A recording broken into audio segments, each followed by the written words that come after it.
الحمد للہ الذی ذی العزت والعلا والصلاة والسلام علی سید الانبیاء شمس الضحیٰ بدر الدجا نور الہدا منبع الجود والعطا اما بعد اعوذ باللہ من الشیطان الرجیم بسم اللہ الرحمن الرحیم قل للمؤمنین یغضوا من ابصارہم صدق اللہ العظیم وصدق رسولہ النبی الکریم ونحن علی ذلک لمن الشاہدین والشاکرین والحمد للہ رب العالمین ان اللہ وملائکتہ یصلون علی النبی یا ایہا الذین آمنوا صلوا علیہ وسلموا تسلیما الصلاۃ والسلام علیک یا سیدی یا رسول اللہ وعلی آلک واصحابک یا سیدی یا حبیب اللہ۔ تمام تعریفیں حمد و ثنا اللہ تبارک و تعالی کے لیے، درود و سلام نبی اکرم نور مجسم شفیع معظم آقا کل ختم رسول دانائے سبل احمد مجتبی جناب حضرت محمد مصطفیٰ صلی اللہ تعالی علیہ وسلم کی ذات والا صفات کے لیے حمد و صلات کے بعد، اسلام فطرت کے عین مطابق دین ہے۔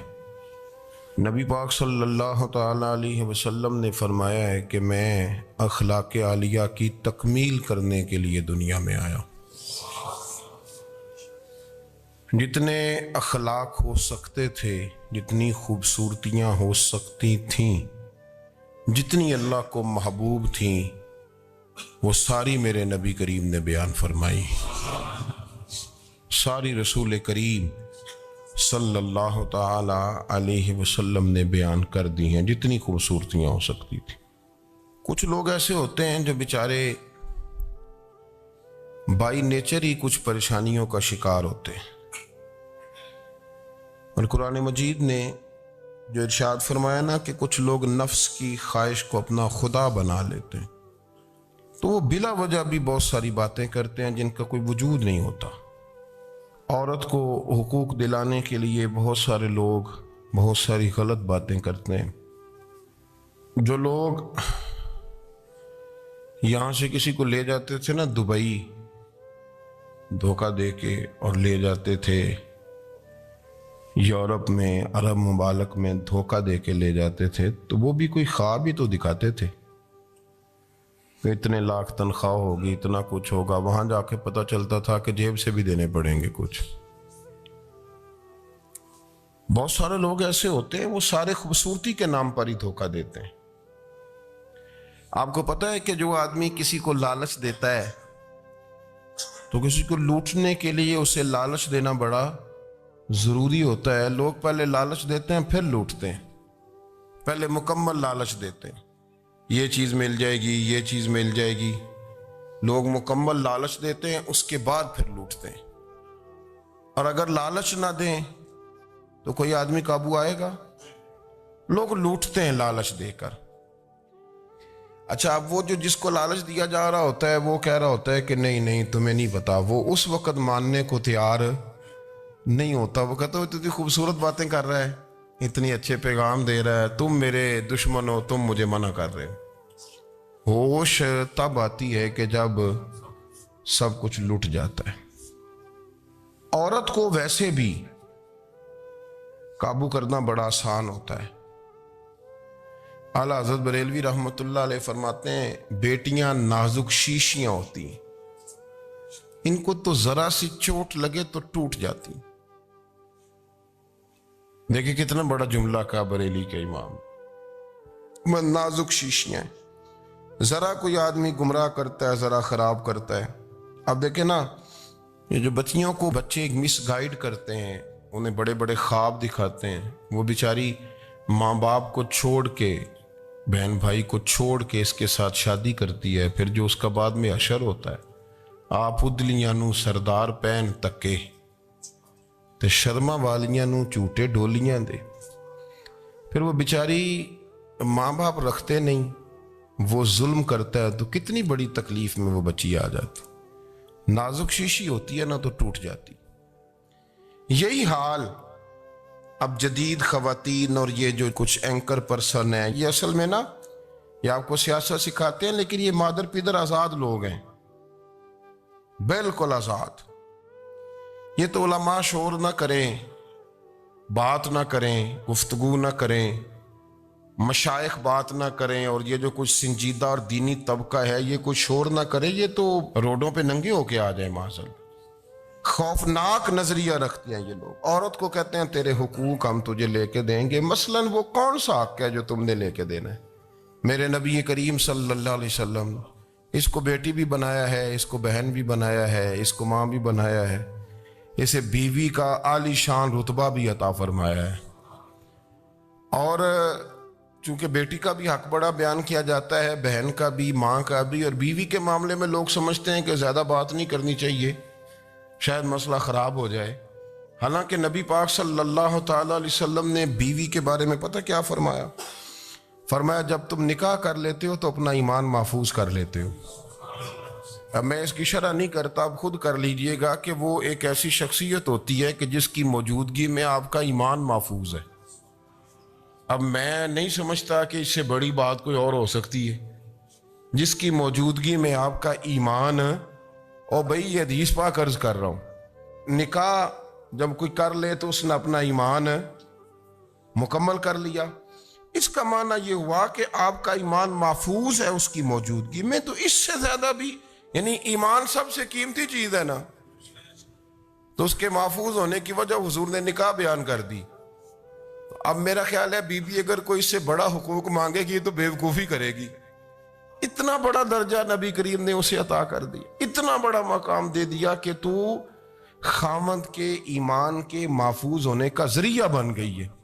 عورت کو جو حقوق رسول کریم صلی اللہ تعالی علیہ وسلم نے عطا فرمائے، نبی پاک نے جو حقوق دیے، دیکھیں نا، حضرت عبداللہ ابن عمر رضی اللہ تعالیٰ عنہ کی اہلیہ بیمار تھی، تو جلدی جلدی سے وہ آئے، تو جب بہت جلدی ہو، سفر بڑا شدید تھا، تو آپ نے جلدی سے نماز ادا کی، جلدی سے چلے۔ آپ کے خادم کہنے لگے حضور خیریت ہے؟ فرمایا میری بیوی بیمار ہے۔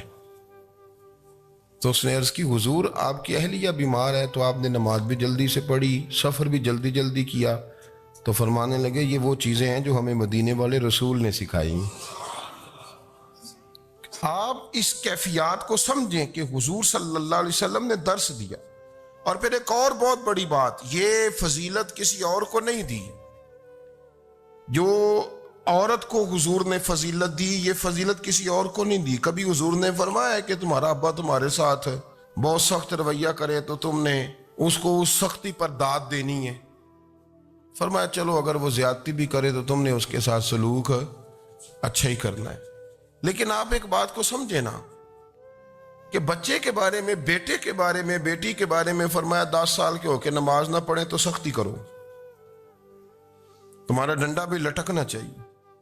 بہت ساری جگہوں پہ بہت سارے لوگوں کے لیے سختی کا حکم دیا، لیکن عورت کے لیے حضور نے جو جملے کہے، اصل میں ہم سمجھتے ہیں کہ یہ ایک بات ہے، مشہور ہو گئی ہے روایت حدیث، تو بس اس کے پس منظر پر اور جملوں کے حسن پر شاید معاذ اللہ غور کرنے کی ضرورت نہیں، ذرا اس لفظ کی تاثیر پر غور کریں۔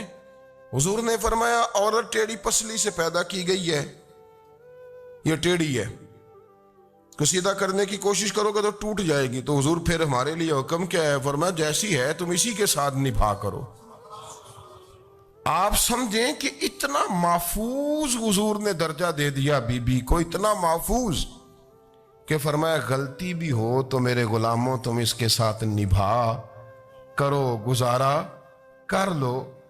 کو کیا اور حق چاہیے عورت کو، جس کو اس کی غلطیوں سمیت نبی پاک نے قبول کرنے کا حکم دے دی کہ اس کی کمزوریوں سمیت قبول کر لو۔ اب اس کو اور کیا کوئی کمزوریوں سمیت قبول کرتا ہے؟ کبھی آپ دکان پہ بیٹھے ہو تو آپ کہیں بھی اس میں یہ بھی غلطی، میرے مال میں یہ بھی کمزوری ہے، یہ بھی کمزوری ہے، یہ بھی کمزوری ہے، تو کر لے قبول۔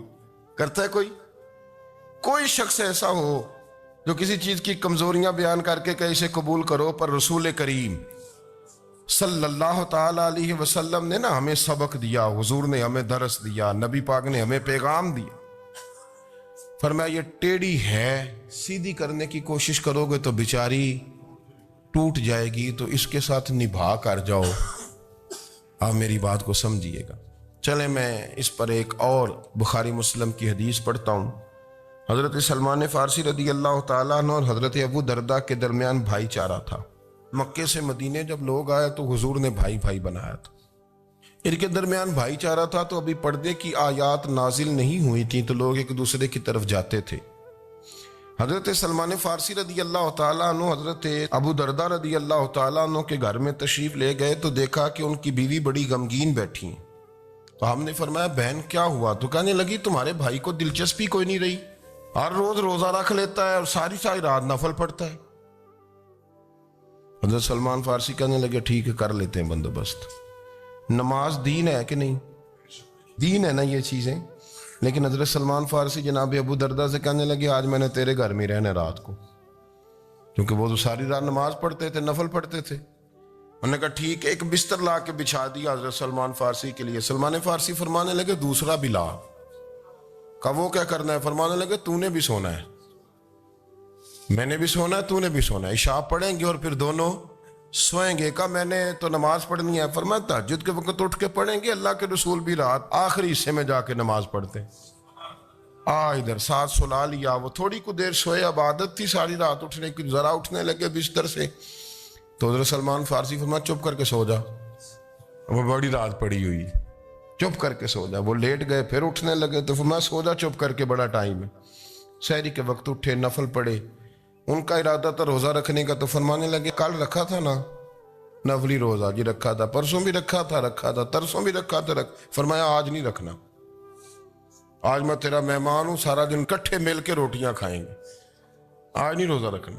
سلا دیا۔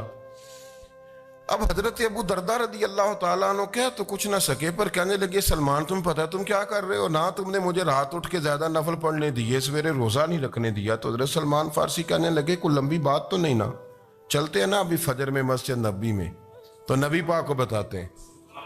سرکار دو عالم علیہ السلام کی خدمت میں تو اپنی بات کرنا، میں اپنی کروں گا، حضور نتیجے کا اعلان فرما دیں گے، بات طے ہو جائے گی۔ حاضر خدمت ہوئے، عرض کی یا رسول اللہ صلی اللہ تعالی علیہ وسلم یہ ساری رات نفل پڑھتے ہیں، ہر روز روزہ رکھتے ہیں، ان کی اہلیہ غمگین بیٹھی ہیں، حکم فرمائے۔ تو نبی پاک صلی اللہ علیہ وسلم نے فرمایا پھر ہوا کیا؟ یا رسول اللہ میں نے رات سلایا ہے، سحری میں اٹھایا ہے، سویرے روزہ نہیں رکھنے دیا۔